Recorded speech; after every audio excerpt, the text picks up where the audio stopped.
히브리서 5장 8절부터 10절까지 함께 읽겠습니다. 그가 아들이시면서도 받으신 고난으로 순종함을 배워서 온전하게 되셨은즉 자기에게 순종하는 모든 자에게 영원한 구원의 근원이 되시고 하나님께 멜기세덱의 반차를 따른 대제사장이라 칭하심을 받으셨느니라.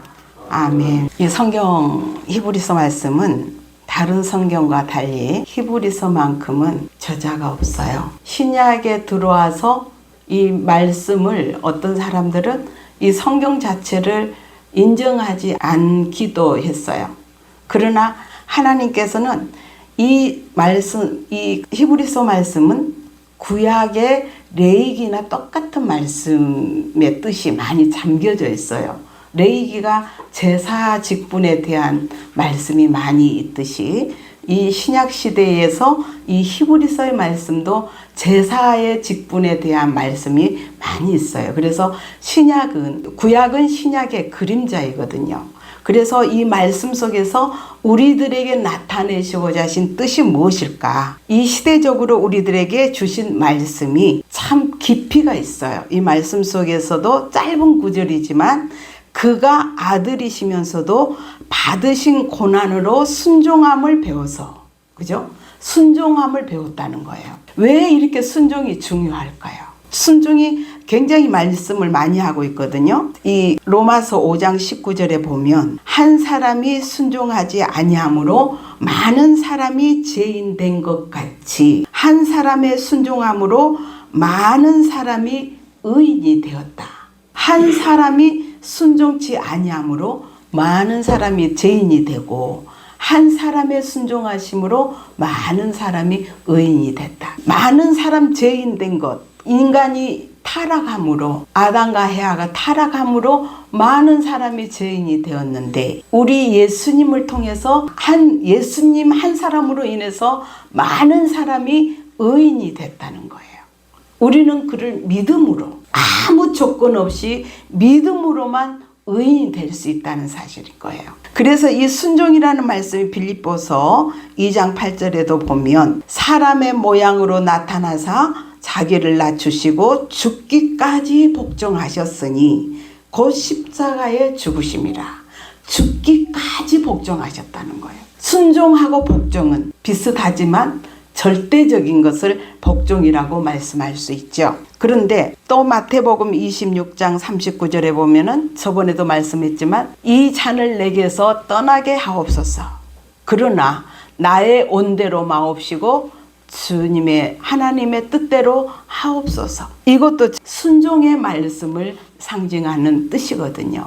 그래서 우리가 왜 이렇게 순종을 해야 되냐? 인간이 타락이 불순종으로 되었기 때문이에요. 우리 인간을 하나님께서 창조하실 때 얼마나 귀하게 여기시고 이 모든 만물을 먼저 창조하시고 마지막으로 우리 사람을 창조해서 이 모든 만물을 다스릴 특권도 주셨고 하나님의 사랑이 그 안에 임재해서 하나님이 우리와 친인 동거하기를 원하셨던 하나님의 마음이었는데 우리 인간이 타락함으로 불순종, 절대적으로 동상 가운데 있는 선악과를 따먹지 말라고 다른 거는 다 먹고 만지고 다 누리라고 주셨지만 중앙 동산에 있는 선악나무만큼은 따먹지 말라고 하나님께서 명하셨는데 그거를 따먹었다는 거예요. 사탄의 유혹으로 그 선악과를 따먹음과 동시에 우리 인간이 죄악의 인간이 되어버렸고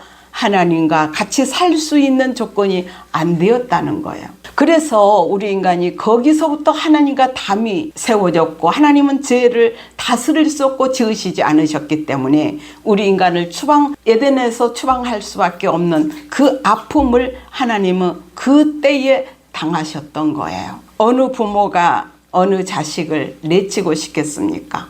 그러나 죄를 간섭할 수 없는 하나님의 마음이 그 아픔을 겪어야 했던 하나님의 마음을 우리는 알아야 합니다. 그래서 우리들에게 그토록 순종의 사람이 되라고 말씀하고 있거든요. 우리는 정말 그런데 이 순종을 하지 못하게끔 우리 마음은 말할 수 없는 사탄의 역사가 쉼없이 있는 거예요.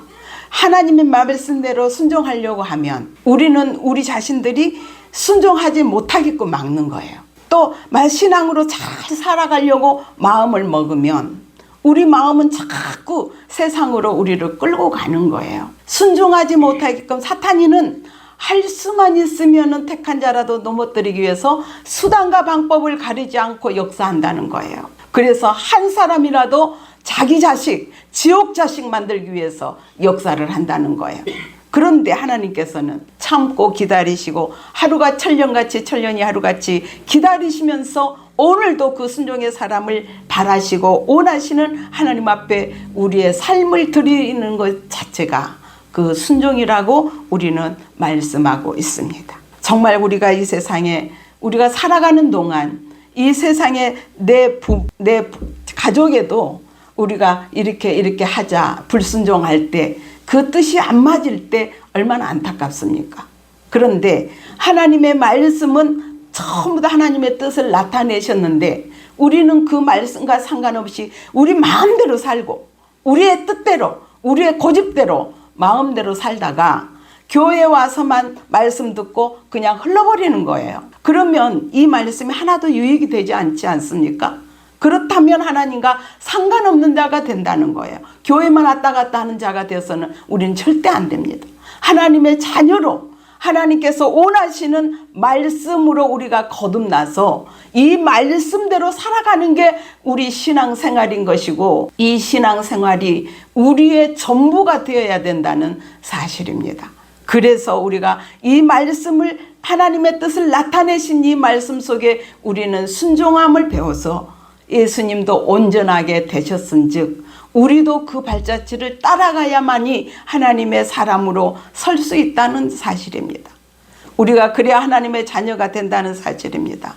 하나님의 뜻대로 행하는 자야만이 하나님의 성품에 참여할 수 있고 하나님의 뜻에 우리가 하나가 되어서 하나님과 신인 동거할 수 있다는 사실을 우리는 잠시도 방심해서는 아니 됩니다. 우리의 삶 속에 전체가 온전히 하나님 앞에 드려진 삶, 우리 인생이 얼마나 남았는지 우리는 누구도 예측할 수가 없습니다. 나이가 있는 사람이나 적은 사람이나 오늘이라도 부르시면 우리는 가야 되는 하나님의 백성들. 그런데 하나님 앞에 설 수 있는 우리의 자신들이 되어 있는지 날마다 이거를 검토해 보지 않을 수가 없습니다. 우리는 이 세상에 살기 위해서 사는 것이 아닙니다. 영원한 나라를 위해서 하나님의 나라를 위해서 하나님 앞에 서기 위한 우리의 삶이기 때문에 이게 가장 중요한 우리의 목적이고 표대입니다. 여기에서 우리가 조금이라도 흐트러져도 안 됩니다. 우리의 자신 모든 어디에서 무엇을 하든지 우리의 마음을 못 두고 우리의 중심을 하나님 앞에 들여놓고 생활을 한다면 우리는 어디에서나 하나님과 교통하심이 끊이지 않으리라 믿습니다. 저와 여러분은 정말 타락으로 제약에 들어와 그 제약의 건성이 우리 심령 속에 날마다 도사리고 있습니다.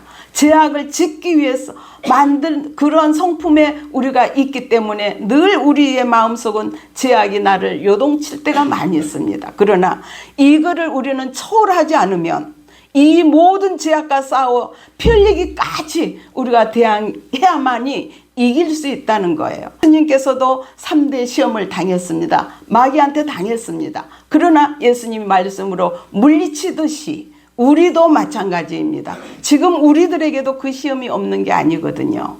명예욕, 물욕, 정욕 이 모든 제약으로 우리를 얼마나 흔드는지 모릅니다. 그러나 우리는 거기에 흔들림 당해서는 아니 된다는 거죠. 이 세상에는 적당한 대로 우리의 삶 속에 법에 걸리면은 이 세상에도 우리가 잘못하면은 교도소에 가게 돼 있습니다. 우리는 잘못하면 영원히 타는 불에 들어갈 수밖에 없습니다. 하나님 앞에 서지 못하면 우리는 하나님 앞에 정말 그 책망은 피할 수가 없는 겁니다. 이 세상에 사는 동안 우리들에게 주어진 이 삶을 온전히 하나님 앞에 드려져서 후회하지 않는 삶, 하나님께서 원하시는 그 분량에 이를 수 있는 삶, 예수님의 말씀대로 정말 우리가 순종의 사람이 되어서 하나님의 기쁘신 뜻을 이루는 저와 여러분 되기를 간절히 바랍니다. 그래서 온전하게 그가 아들이시면서도 받으신 고난으로 순종함을 배워서 온전하게 되었은즉 자기에게 순종하는 모든 자에게 구원의 근원이 되신다고 말씀하고 있습니다. 이 구원의 축복은 우리가 정말 영원한 세계 가면은 이보다 더 큰 축복이 어디 있겠습니까? 이 세상에 아무리 부가 있고 아무리 영광이 있고 이 세상에 아무리 기쁨이 있다 할지라도 영원한 세계에 비할 수가 없습니다. 우리가 이렇게 참 하나님의 지나고 보면 하나님의 은혜 안에 우리가 살면서도 하나님의 은혜를 모르고 이 구원의 큰 축복을 우리가 알지 못하기 때문에 아직도 우리의 생각에 묻혀서 산다는 사실입니다. 그러나 우리는 내 생각을 완전히 버리고 오직 말씀과 삶으로 하나님 앞에 우리가 드리워질 때에 하나님의 영광이 우리 안에 거하시고 우리가 주님께서 우리 안에 거하신다면 우리가 어떤 죄악의 마음을 품을 수 있겠습니까? 저와 여러분은 정말 하나님의 자녀로서의 온전한 삶을 살아가기를 간절히 바랍니다. 10절에 보면 하나님께서 멜기세덱의 반차를 따른 대제사장이라 칭하심을 받으셨다고 말씀하고 있습니다. 멜기세덱은 대제사장이라는 거예요. 예수님을 상징하기도 합니다. 창세기 14장 18절에 보면은 멜기세덱이라는 말씀이 나오고 있습니다. 그거는 높으신 하나님의 제사장이라는 뜻을 말씀하고 있습니다. 근데 이것이 바로 예수님을 상징하는 거거든요. 구약 시대 때부터 내려오신 말씀이거든요.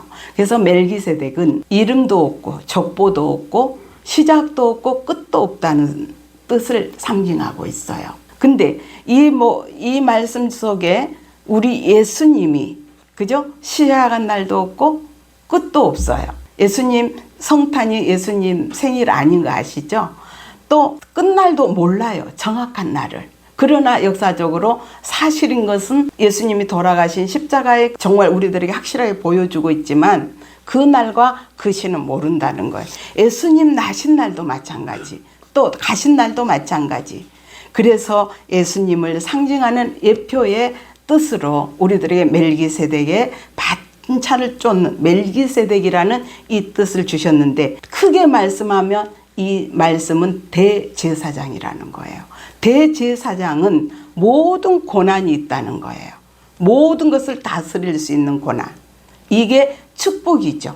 그러니까 우리도 예수님의 반차를 쫓는 우리 자신들이 돼야 되기 때문에 예수님께서 우리들에게도 그러한 특권을 허락해 주신 거거든요. 그래서 우리도 왕 같은 제사장이라고 성경은 말씀하고 있어요. 그래서 우리는 너무나 예수님과 동떨어진다고 생각을 해요. 근데 성경은 우리와 우리도 예수님과 같이 되라고 말씀하신 말씀을 우리는 알아야 해요. 왜냐하면 하나님의 자녀로 우리는 다 지음받았잖아요. 그래서 타락으로 인해서 하나님의 자녀의 모든 것을 상실해버리고 다시 하나님의 자녀로 돌아가는 게 우리의 궁극적인 목적이기 때문에 하나님의 그 창조에 맞는 하나님의 사람, 그 창조의 하나님의 사람으로 우리가 완전히 완성되기를 원하신다는 거예요. 그래서 하나님의 내가 온전한 같이 너희도 온전하라고 말씀하신 이 말씀 속에서도 우리들과 하나님은 우리를 창조하신 그 형상대로 우리를 다시 지음받는 그 형상대로 우리를 세우시기를 원하신다는 거죠. 우리는 그러한 사람이 되어서 정말 하나님 앞에 우리는 흠가티가 없는 하나님의 자녀로서 온전하게 되었은즉 우리도 자기를 따르는 모든 자들이 온전하게 되기를 원하는 하나님의 말씀으로 우리도 완전히 재창조함을 받아 하나님의 사람으로 완성을 이루어가는 우리 주원의 식구들 되기를 간절히 바랍니다.